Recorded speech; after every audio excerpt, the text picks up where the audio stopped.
Hey PTs, Craig here again with another lecture from the AMP series. This one is on joints of the human body. In this lesson we're going to be discussing a few different things to do with joints. We have obviously joint types that we find in the body, the structure of the pieces found within the joints. We'll look at factors that affect range of movement within a joint and also factors affecting stability. So we'll start with joint names and how joint names are derived.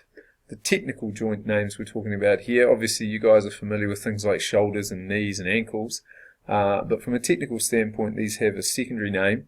You can see a few on the screen there, and it's pretty easy to work out why they're called what they're called. If we look at the sternoclavicular joint, that is the meeting between the two bones of the sternum and the clavicle, right up the top of the torso. And you can see that the name is derived from the two bones that are found within the joint. The atlanto-occipital joint may not be quite as familiar to you guys.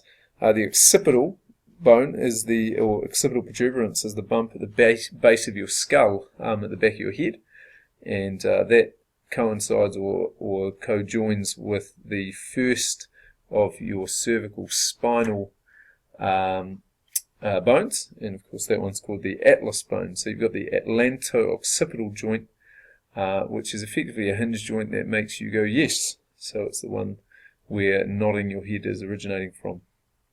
And then the last one on the list there is the humeroscapular joint, where obviously the humerus meets the scapula. You'll better know that one as the shoulder. Joints are also classified by type, depending on the structure of the joint generally.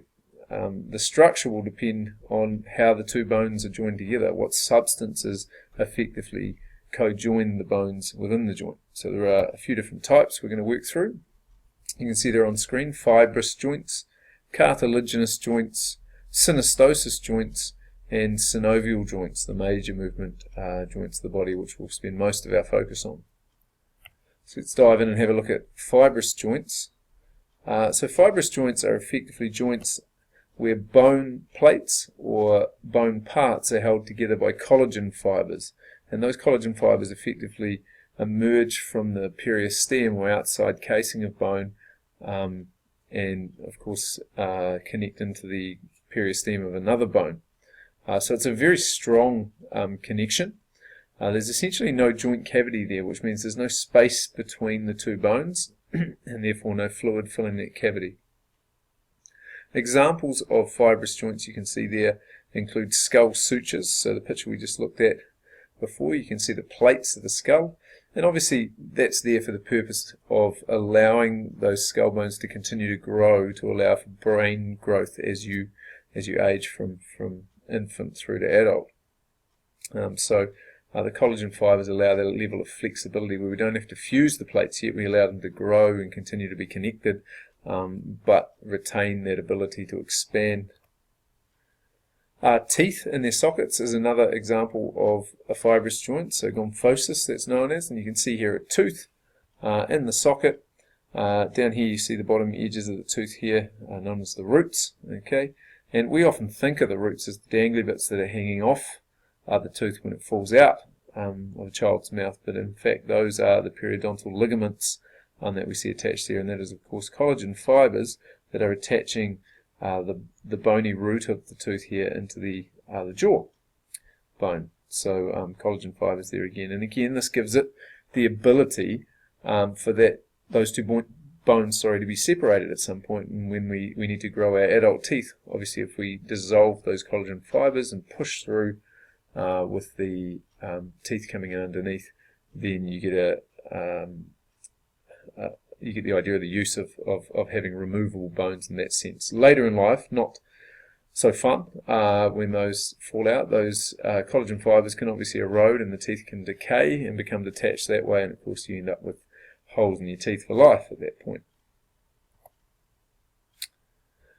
The other one on that list was simply the tibiofibular joints, which is where we hold together the tibia and fibula to keep them aligned in the lower leg there, and that just has a few collagen fibers holding those in place there. Also helps the bones keep aligned as well. You know, there's a gap between the tibia and fibula, and we fill them up with collagen fibers too to keep the two bones aligned and stop them sliding away from each other. Alright, the second one is cartilaginous joints. And pretty obvious what separates these two bones, and that's cartilage, one of the connective tissues within the body. So two bones bound by cartilage or cojoined with a separation of cartilage between, and we've got cartilaginous joints. There are two types of cartilage that we find in joints, that is hyaline cartilage and fibrocartilage. So hyaline cartilage is softer, often has a grey-blue tint to it. And a good way to think of hyaline cartilage would be the gristly flap that sits over the end of a chicken drumstick bone. Ribs to the sternum are a good example of hyaline cartilage and why we need this sort of flexible nature. Obviously, ribs need to expand and contract during the breathing process, and if there was a bone-to-bone connection going on there, you wouldn't get the same type of expansion possible. And also give, if impact is received around the ribs, that allows for a certain element of give, meaning that we don't pop a rib or break a rib. Sorry, just move back there, got ahead of myself. Other places where we find hyaline cartilage are pretty much all main movement joints, so we're talking elbows and knees and ankles, etc. This hyaline cartilage would form a protective surface or protective layer over the ends of the bones in the joints, so that when compression occurs and the two bones come together and potentially would contact, you have a protecting surface there that allows those two bones to glide across each other rather than grate and cause inflammation or injury. In the event of this articular hyaline cartilage not being reproduced effectively or being worn away, then two bony surfaces would indeed rub, and that would cause inflammation in the joint that we know of as osteoarthritis. Fibrocartilage is a much tougher type of cartilage. Its chondrocytes or cartilage cells are packed much more closely together, and it's much closer to bone than the more soft and flexible hyaline cartilage. For that reason, you find it in places that we don't really want to separate at all. We certainly don't want these surfaces gliding past each other. The one that we see on the screen there is the pubis symphysis, which is the co-joining between the two bottom halves of the pubis on the pelvis here, so this guy here, and we certainly don't want that separating in most instances during human life. During pregnancy, however, we might see a degradation of this cartilage here to allow for the expansion of the pelvic rim there and allow a baby's head to make passage through the birth canal. Certainly any other time in life you'd want those two bits to stay together if possible. The other place where we want some tough cartilage is where the cartilage separates the bones of your vertebrae. We know about of these as intervertebral discs. Most people know there are discs in their spine between the two bones. We often hear about a slip disc, for example. These have to be pretty strong. They're essentially fluid or liquid-filled discs that compress during the day. They absorb force, and we wouldn't want them sort of bursting open and the inside coming out, something that's called a disc herniation. So they're pretty tough. They take a bit of a beating over our life cycle, but tend to do their job fairly well. So we have hyaline and fibrocartilage, the two types of cartilage separating cartilaginous joints. Next we look at synostosis joints, and the easiest way to explain a synostosis joint is that it is two parts of a bone or two bones that are in alignment that we don't want moving at all. So there may be a reason, and the reason I'll talk about very shortly, of why you would want to separate these two bones for a start and then have them fused later.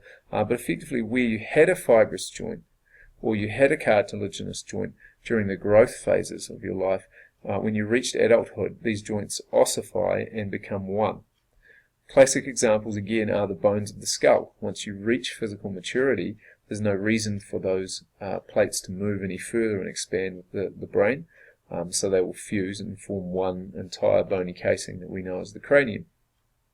The shafts in the head of the long bones is another place where you see this in evidence. So if I pan back to this picture here, you can see that in the initial pictures here, we have a shaft, the diaphysis bone, and we have the ends, the epiphyses bone, and they are actually separate bones at this point. They are held together by an articular cartilage layer, and as we've explained in the bones segment in the skeletal system lecture, bone length continues to grow out of that hyaline cartilage sort of layer that's there. Once we reach full maturity, though, we certainly don't want the top of this popping off. So the growth plate, or epiphyseal plate as we know it as, fuses, and the bone becomes one. So one way of thinking of it is essentially, as you're growing, you have 3 bones for every long bone in your body. You have the 2 epiphyseal, or epiphyses here, the epiphyseal plate or growth plate separating them, and then you have the shaft making up 1, 2, 3 bones which fuse into one. And that's why you'll often hear that infants and children have well over 300 bones in their system, whereas an adult has 208. It's not that we lose any bones, simply that the bones fuse together when we hit that sort of skeletal system maturity around that 16 to 18 year mark. The other example on there was the first rib to the sternum. If I take you back to look at this picture of the rib cage up here, just bear with me, realise we're zinging around, hope you don't feel too sick. We determined that this was hyaline cartilage that was in between the ribs and the sternum here to allow that flexibility, but we actually need a rigid structure at the top, and the first rib to sternum is actually a synostosis joint, a bone-to-bone joint, and that's to provide an anchor for muscles in your neck that hold down that first rib as the rest of your ribs project upwards and outwards. If that didn't happen, of course, then the first rib would likely try to come up. And with the clavicle sitting over the top of it, you can see that wouldn't be a good thing to do, as the first rib comes up and simply pops the clavicle off the sternum. Wouldn't be a great idea, so that's why that is a synostosis joint. Okay, so we'll just pop onto the next part here, and that brings up synovial joints, and these are probably the crux of our studies because these are the main movement joints of the human body. You'll see there on the skeleton that there are some mechanical depictions of these types of joints. We can see the neck, we can see the elbow, the wrist and thumb. We've got the hip socket there, and of course we could talk about the shoulders and the ankles as well. Each of these can be classified into different types of synovial joint, which are classified by their structure, the shape of the 2 bones that are meeting there. Now, these are very relevant to us because these are obviously the ones that we are essentially utilizing most in an exercise situation. So when bones are separated by a slight joint cavity, which is a space between the 2 bones, we can fill that cavity with water, which gives a cushioning effect and also a lubrication element to the joint, which is really important when you're using it as much as we are. When you think about shoulders and hands and ankles and running and all those kind of things, we need that added cushioning, and we also need that constant gliding between those 2 bones to be supported by a fluid-filled sac that keeps things lubricated and stops friction occurring. Inside a synovial joint, we're going to find some different structures here. So we have synovial fluid, as I've mentioned. We have articular cartilage, which is the cartilage protecting the bones in the joint. We have a fibrous joint capsule that emerges out of one periosteum of one bone, wraps across the entire joint, and then emerges into the periosteum of another bone. So if we look at it here, and this is obviously an interphalangeal joint here in the finger, a knuckle as we know it. Here you see one bone. You see the other bone that cojoins in this joint set up here, and here is the capsule that wraps itself from the periosteum of the top bone here, across the knuckle joint, and grows into the periosteum of the bottom one here. And what that allows it to do is form sort of a watertight capsule that the fluid can fill in these spaces here. So the black space you see there is effectively where the fluid would sit. The little black strip that's between the 2 bones here would be known as the cavity, and that means there's a little bit of space between the 2 bones. Really important for when it's loaded, that they're not touching at that point. And here we see a blue layer of articular cartilage, which is protecting the bone against the other bone when they do come under contact in loaded situations. The only other part or structure that's important, and these structures, it must be noted, are found in all of the synovial joints that we'll look at. The same principles apply. We have a joint capsule, 2 bones, the articular cartilage, and the cavity filled with fluid. We also have a synovial membrane, which is the inner wall of the capsule, and its function is to produce the lubricating synovial fluid and keep regenerating that, so we keep it nice and fluid within the joint capsule there. So, just to recap those structures, we have the synovial cavity, a space between the two bones. We have the membrane on the inside of the membrane or capsule, which produces the synovial fluid. We have the synovial fluid itself, which has lubricant characteristics. In fact, synovial fluid has more than just lubrication as its function. It is actually the way that we distribute nutrients within the joint. One thing you won't find within the joint capsule is blood. So it's kind of a blood-free environment. And given that blood is the major nutrient distributor within the human body, it's the thing that makes it into all other spaces in the body and delivers the oxygen, delivers the nutrients and fuels, and removes the waste. That puts the joint, I guess, at a bit of a disadvantage. And in some respects, that's why structures found within joints when injured are so slow to heal. When we talk about ligaments within that capsule, when we talk about cartilage and meniscus that we find within joints, they're often very slow healers because the blood flow to those areas are very limited. And blood brings with it a lot of healing properties. So instead, what happens here is blood vessels will effectively make their way to the joint capsule where they can pass the nutrients and other goodies through the wall of the synovial membrane here, and then those nutrients are put into the synovial fluid. As long as we're then active and we are constantly squishing and placing pressure on the joint, those nutrients will make their way into this very small porous holes that we find in the articular cartilage, and that in effect regenerates the cartilage, keeps it healthy, and removes the waste. The waste can then be repassed through the wall of the membrane back to the bloodstream, and the process is repeated over and over to keep it healthy. The more active we are, the more healthy the joint generally is, provided we're not providing too much aggravation to the joint there, and we have a significant layer of articular cartilage there. Its other role is obviously shock absorption. We can see here at the bottom, if you have a fluid-filled sac, it's going to allow you some extra form of cushioning there. So here are some common synovial joints that we'll talk about in the body, and here are their common secondary classifications, if you like. So most people are aware that the shoulder and hip are known as ball and socket joints, given the ball-type nature of the top of one of those bones, such as, say, the humerus or femur, and then the socket that it then sits in against and is connected to in the joint. And that allows this ball and socket situation a vast array of movements. The shoulder is by far and away the largest movable joint in the body, meaning the range of motion we can achieve with it is second to none. The hip doesn't quite have the same maneuverability in most people. That's because the hip, being more of a loaded joint, taking and bearing the weight of the body, has a deeper socket with the ball sitting deeper inside it, and therefore limiting the amount of rotational movement that occurs in that joint.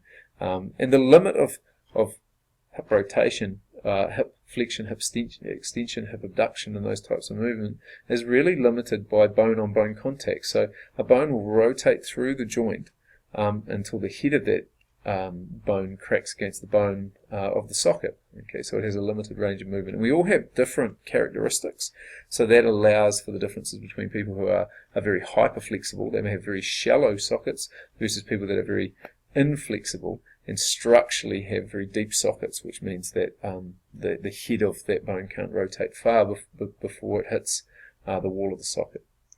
We then have the elbow, known as a hinge joint, primarily because it works only in one plane. We know that it flexes and extends and doesn't do much else. The atlas is also known as a hinge joint. That's the one we talked about before, the atlanto-axis joint, which is the hinge joint for yes, nodding. We have knees, which are primarily hinge joints, but are also viewed as potential condyloid joints, something we'll talk about soon. The ankle, again, a hinge joint, but also has gliding characteristics. Again, gliding is something we'll talk about very, very soon. And then we have other pivotal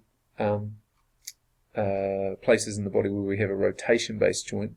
Axis, second joint in the neck would be that one where we do no, effectively shake our head And then we have a standalone sort of bone, the thumb, which is known as a saddle joint for reasons I'll explain as we get back to here. So here we go. Classic ball and socket joint up the top here.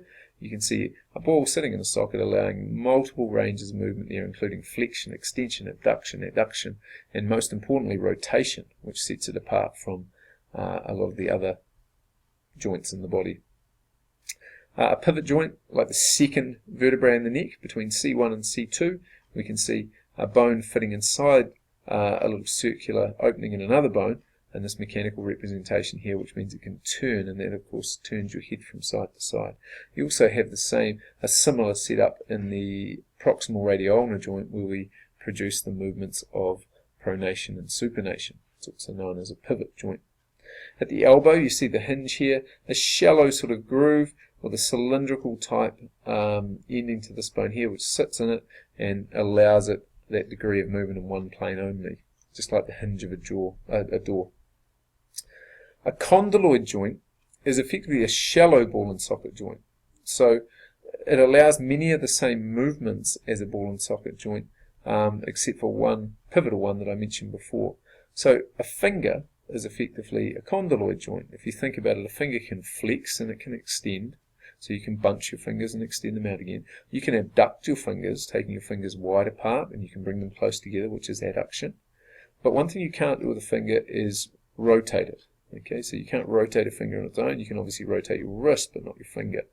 And the shallow nature of the ball and socket joint is one of the primary reasons for that. The bone is not secure enough in its shallow socket to be able to rotate without, of course, falling out of the socket.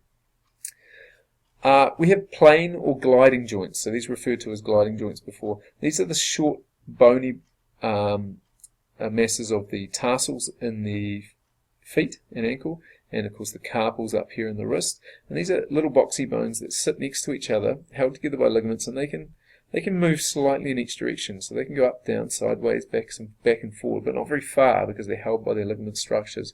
And what that allows is a certain degree of maneuverability, where it allows us to get our hands into those positions where we can cup something or pick up a tennis ball off the floor and create that cupping sensation in our hand, or when we're walking over uneven surfaces, our foot gives, and when we hit a lump or a bump or a hole, we have that allowability of give, which helps us prevent injury and allows for that maneuverability when we walk on uneven surfaces. The final one there is the saddle joint, and you can see why it's called that from the setup here. If you it's probably upside down, really, this nature here, because that's the way in which the thumb is orientated. But if you look at it from a reverse perspective, you can see that the little legs, I guess, are coming over the saddle, and a little bit like a joystick setup where this thing can move in multiple directions. And what sets the thumb apart from the fingers, being a condyloid joint, the fingers can move in the directions I said before, but the thumb allows opposition, which means it can move in a joystick fashion, not only forward and back, but side to side and across to make opposition with the other fingers. So that's how we can achieve gripping and touching a thumb to a finger across the whole array of the hand. So those are the main classifications of joint that we come across in the human body. I want to talk a little bit more about exercise and articular cartilage health, because it is something that is affecting a lot of people, particularly as they age these days, is osteoarthritis and the wearing away of this cartilage. So how can exercise effectively aid this process? So with exercise, synovial fluid becomes less thick, less viscous, and if it's less thick and viscous, it makes it easier to get into the porous little holes that are found within the articular cartilage, and that allows the nutrient distribution right inside, and that allows the health and maintenance of that cartilage. Now, in order to make it thin enough to get in there, in order to compress the joint and get it to exchange these nutrients frequently, the exercise needs to be repetitive and it needs to be frequent. So that constitutes most types of exercise we do. If you're talking anything that involves running, then that is repetitive compression, obviously. If you're talking weight-based exercise, like weights in the gym, that's compression-based exercise as well. So your articular cartilage, while it might seem like a quite solid structure, and you're going to see it up close with a knee joint dissection that we'll be doing in a few days' time. And you'll actually be able to cut some of the cartilage, this articular cartilage, off the knee joint and have a look at it. And you'll see it looks quite dense, but under microscope you would actually see that it's very porous and there are these little holes that go right inside. It acts a bit like a sponge, and of course it's probably one of the most obvious of the use it or lose it physical structures in the human body. So if you don't use it, if you don't cause this compression and this nutrient distribution, then your body refuses to maintain it. And you lose it, you get a thinner layer, and then over your life cycle, as you start to age and our structures naturally start to wear down, you're going to pay for that.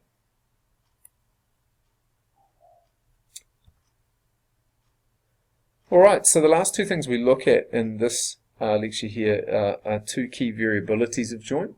You've got joint stability and you've got range of motion.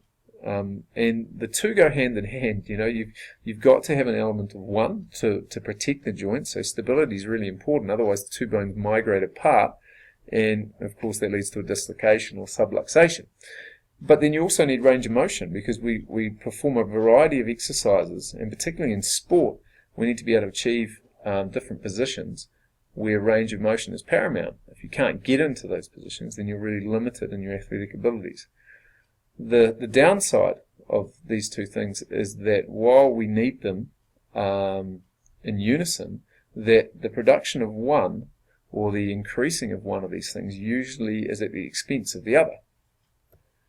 So of course we've all seen, I'm sure, classic examples of ridiculous flexibility, and here's one example here. And we're always told to stretch, and we're always told to look after our body in that sense in terms of recovery, to make sure that we maintain a level of flexibility as we age, and that is vital information. But at the same time, if we get hyperflexible, then with hyperflexibility comes the risk of injury. So joint stability.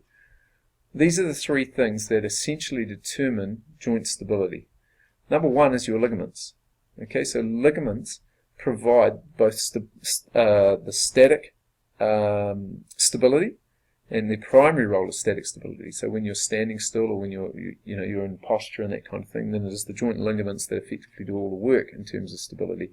They're aided by muscles when it comes to dynamic stability. Okay, now ligaments themselves are very, very strong and flexible, and it takes an obscene amount of force to actually break a ligament and to tear a ligament. Again, you'll see this with the cow dissection. We'll actually expose the ligaments in the knee joint, and we'll get to a point where the two bones, the femur and the tibia, are only held together by one ligament, the ACL, and then we'll have a crack at breaking it. And I can tell you from end to end, if you're pulling from end to end, these ligaments are unbreakable effectively. You'd have to exert an obscene amount of force to actually get them to separate. However, they're not very resistant to torsion, which is a twisting like force. So when the two bones not only try to separate but are twisted against each other, that's when we get an unraveling of the fibers and some tearing typically occurring. So ligaments attach the bones together effectively within the joint. If we strip all muscle, all fascia, all other connective tissue out of the body, and we're left with a skeleton with its ligaments attached, if I picked you up from the eye sockets, your entire skeleton should come with you. All of the bones would be attached via ligaments. They not only just attach things, they're actual receptors for the human body as well. There are sensory receptors found within these ligaments that send vital information to the nervous system about the position and range of motion at joints at any time. So in that sense, these, along with the joint capsule itself, with its sensory receptors in it, tell us where our body parts are. And that's how we know, without looking at our hands, that our hands are moving towards a ball to catch it. That's how we can close our eyes and touch ourselves on the nose with good accuracy, because we can feel where our body parts are in space without looking at them. And that feedback is provided by ligaments and joint capsules. However, and this is a big but, while ligaments are strong and flexible, they are not very elastic. They can only stretch to a point. Once they're overstretched, they may never regain their normal length. And this is something that not a lot of people know. So once you injure a ligament, sprain a ligament, it never really regains its normal length and strength. Okay, and once compromised, you are now at a higher risk of re-injuring those ligaments again and again, and we talked about that in injury rehab. And I asked people in the class, how many people have had a sprain, and a lot of hands went up, and how many people have re-sprained that joint multiple times and those hands stayed up. So that's where the stability-flexibility relationship comes into play. Again, that trade-off. If the ligaments can no longer do the job appropriately, then we've got to rely on something else to provide that stability. And the other thing that can provide that stability is muscles.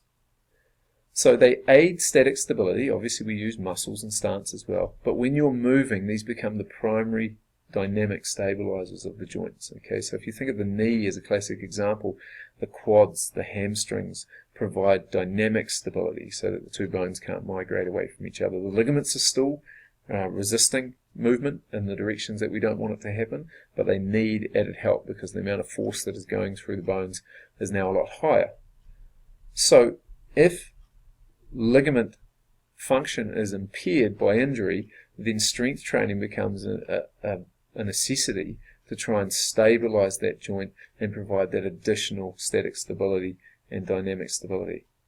The downside of that, as just mentioned before, is that you make it more stable and then you lose some of your range of motion, which can compromise the way you lift and the way that you play your sport.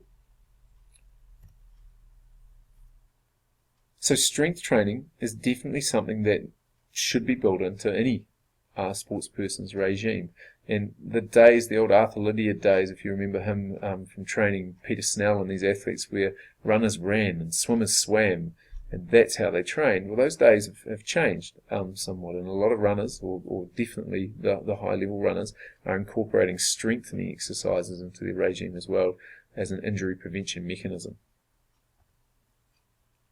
The last thing that provides stability is the final connective tissue layer that wraps over the top of our tendons and our muscles, etc., and that is fascia, that connective tissue that wraps around muscles and attaches through and over the top of tendons to the bone itself. It gives another layer of added stability there, and some parts of the body have broad expanses of this fascia in the absence of muscle fibers.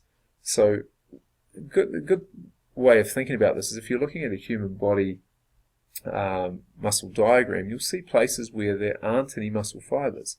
One of those examples is in the lower back, where the lats end but don't directly attach to the pelvis at the back, and there's an expansive fascia over the top of that.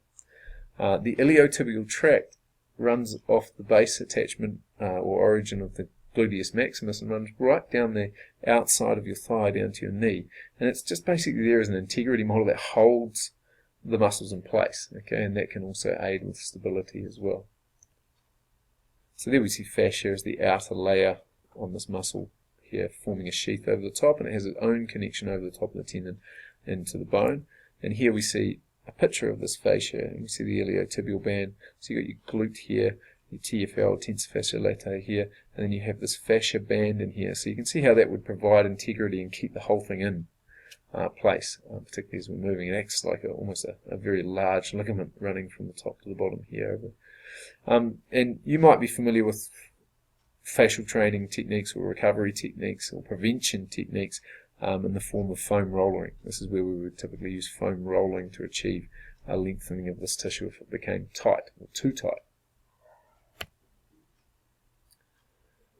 Finally, some cartilage can be found inside some of the most loaded joints of the body.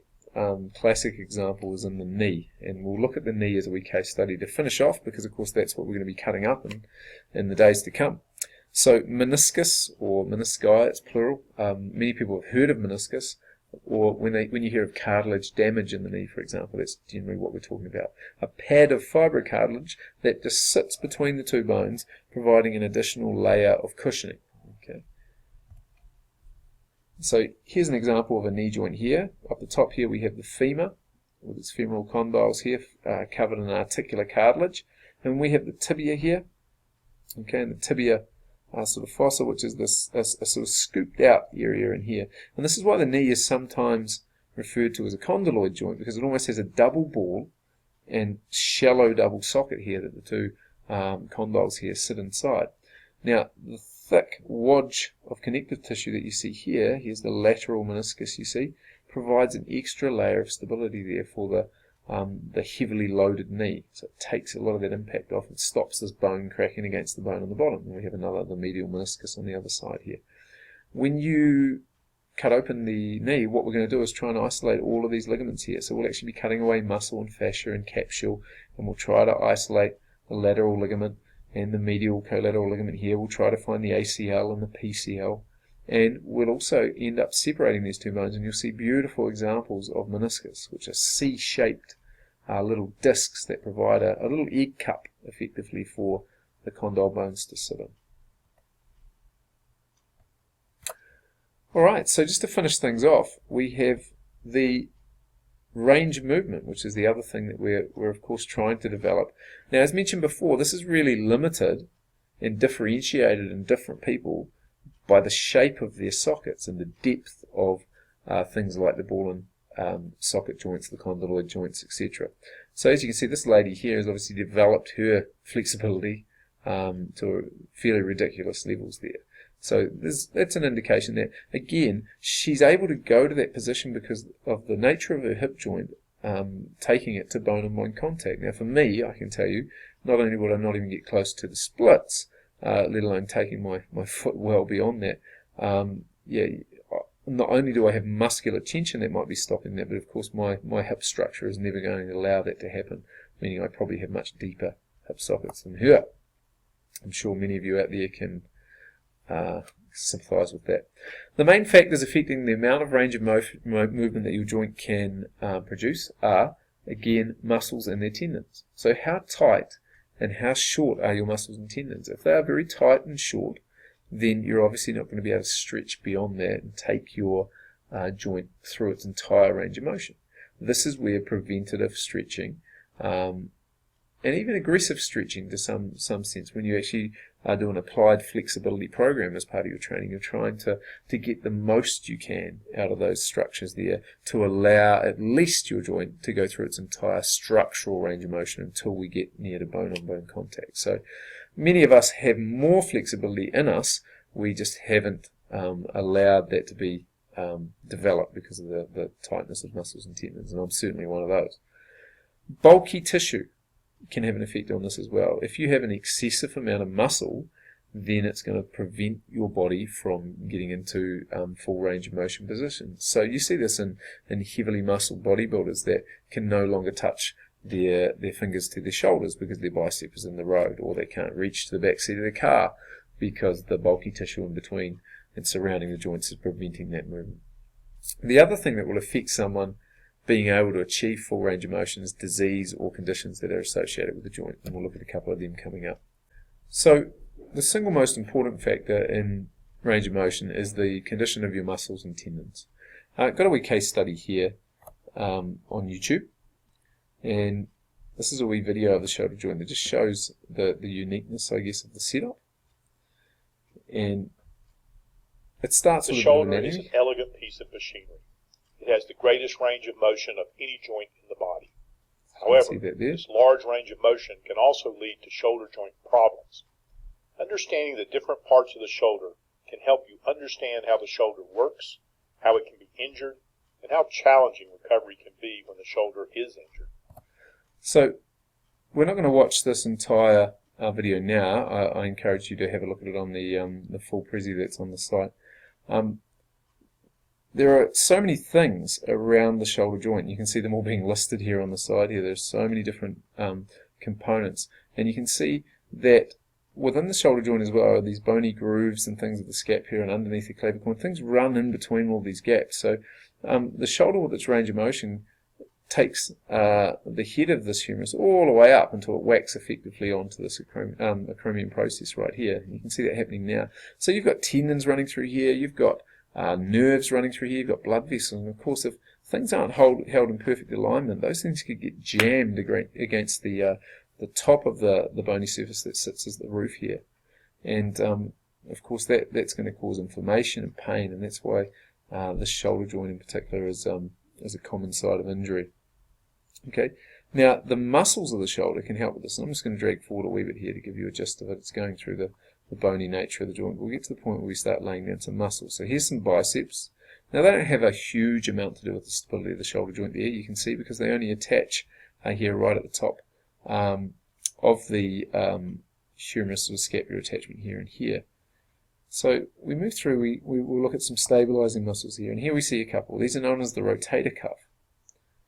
So see how they wrap both in front, anteriorly, and posteriorly to the shoulder joint there, forming a cuff that effectively stabilizes that humeral head so it doesn't migrate up, down, out, or back as we move. It holds it nice and snug against the socket, allowing a gliding sensation to go there and the full range of motion to be achieved.